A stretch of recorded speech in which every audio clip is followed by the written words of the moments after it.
Hi guys! Welcome back to my channel. Dito ako ngayon sa Lobok Beach, dito sa Lobok, Bohol. Then guys, sa video ito, papalit ko sa inyo ang planong patasikin si Bongbong Marcos noong 2025. Yan pala guys ay plano ni dating Pangulong Rodrigo Duterte na patasikin si Bongbong Marcos noong 2025. Lumabas yan sa isang dokumento guys na pirmado mismo na dating aide ni Vice President Sara Duterte. So guys, para sa buong detalye guys, panoorin nyo ang report na ito. Lumabas ang isang dokumento na pirmado umano ng isang nagpakilalang dating aide ni Vice President Sara Duterte.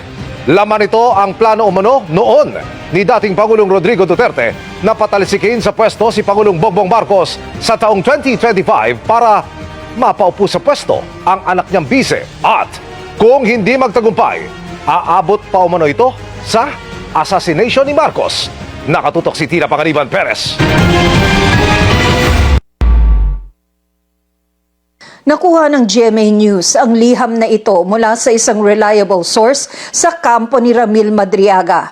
Sulat kamay, pirmado at may petsang April 11, 2026.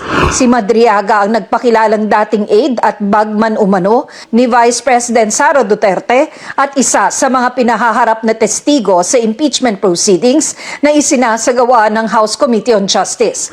Sa dokumento, tinukoy ni Madriaga si FPRRD, ang initials ni former President Rodrigo Roa Duterte. Noong November 2021, binanggit daw sa kanya ng dating Pangulo na hahayaan daw tumakbo si Bongbong Marcos bilang Pangulo kasama si Sara Duterte. Pero kukunin nila ang pagkapangulo pagsapit ng taong 2025. Ito raw ay para mapalawig ang kontrol ni Duterte sa gobyerno at gagamitin lamang si Marcos bilang political tool. Pagkatapos daw manumpa sa tungkulin ni VP Sara noong taong 2022, sinabi ng dating Pangulo sa isa namang pulong kasama si Madriaga at ilang retiradong general, ang plano niyang alisin sa pwesto si Pangulong Marcos sa anumang paraan.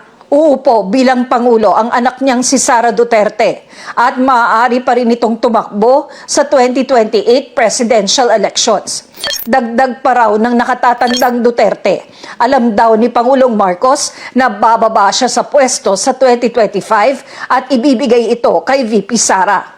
Kwento ni Madriaga, bago mapatalsik si Marcos, magkakaroon ng mass resignations ng government officials, mga rally, pagpaslang ng mga opisyal ng gobyerno, civil disobedience at pagsalakay sa Malacanang Palace ng mga kinuha nilang mga grupo at individual.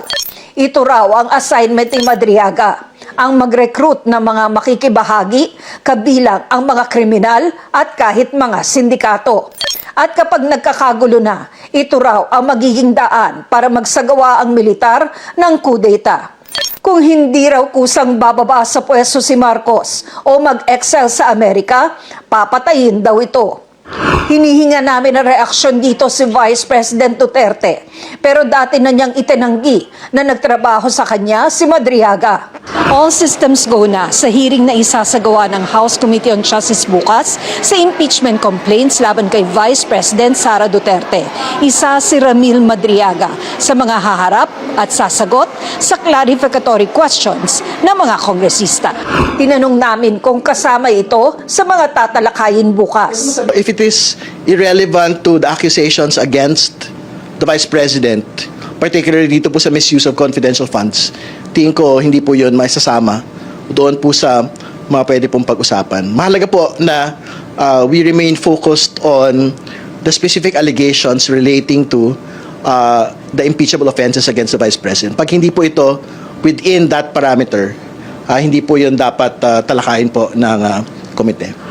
Kanina, nag-inspeksyon na ang NBI at BJMP kasama ang ilang security personnel ng Kamara sa pagdarausan ng hearing bilang paghahanda sa pangangalaga sa seguridad ni Madriaga. May natanggap naman ang House Committee on Justice na kopya ng petisyon ng asawa ng bise na si Attorney Man Scarpio na humihiling sa Quezon City Regional Trial Court na pigilan ang paglalabas ng income tax returns nila ng bise sa impeachment hearing. Maliban daw kasi sa walang jurisdiksyon ng House Committee on Justice, labag din daw ito sa right to privacy ni Carpio na walang kinalaman sa impeachment. Pero kinontra ito ni Ridon. Hindi po yung totoo. Kasi ITRs are public documents. Kailangan pong makita kung meron po bang unexplained wealth ang atin pong pangalawang Pangulo. Tina Panganiban Perez, nakatutok, 24 oras. Sin guys, yung napanood ang report ng GMA News tungkol sa planong pagkapatalsik ni kay Pangulong Bongbong Marcos noong 2025. Pero ayon sa report guys, kung napakinggan ninyo, kung di magtagumpay ang pagkapatalsik, planong patayin si Bongbong Marcos. So yun guys, kung gusto niyo yung video ito, please like, share, subscribe, click the bell icon para updated kayo sa mga videos na upload ko pa. Kung nanonood kayo sa Facebook guys, paki-follow naman ang ating Facebook page. Bye!